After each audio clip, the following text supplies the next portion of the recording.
Il y a une autre solution aussi sur laquelle il faudrait vraiment se pencher, même si elle est très compliquée, c'est la place que prennent les étrangers dans nos prisons. Il faut savoir qu'il y a, sur ces Mhm. 86 000 personnes, 19 000 étrangers. Donc, Et nationalité la plus représentée, les Algériens 5% environ, je crois. Voilà. il faut quand même comprendre que les Français payent pour un quart des étrangers, des détenus qui sont Oui. étrangers. Effectivement, ce chiffre est fou. Et alors on ne demande se dit, pas réparation à l'Algérie au titre des dépenses carcérales. et c'est fou parce On est que bien gentil. tout le monde peut se dire, mais dans quel monde, pourquoi je paye pour qu'il y ait des étrangers qui soient en prison en France, alors même qu'il y a une densité carcérale absolument dingue. Il faut savoir qu'en Europe, ceux qui font juste pire que nous en termes de densité carcérale, c'est la Slovénie et la Chypre. Donc vraiment, on est sur le podium. D'accord. Enfin voilà. Ah oui, Donc, je ne savais pas qu'on en était à ce point. ah si, D'accord. bien sûr, on en est à ce point. Il faut savoir donc et le problème avec effectivement ces 25% d'étrangers dans les prisons, c'est que ce serait tellement difficile de les renvoyer effectivement dans les pays d'origine. Oui, Il mais faut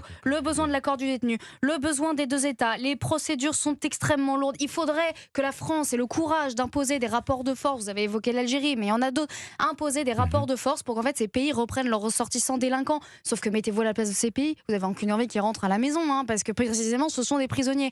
Donc effectivement c'est très compliqué, mais il faudrait que la France ait quand même le courage d'aborder ce problème-là, qui est juste énorme. Si on vide un quart de nos prisons, vous allez voir la densité, ça va aller beaucoup mieux d'un coup.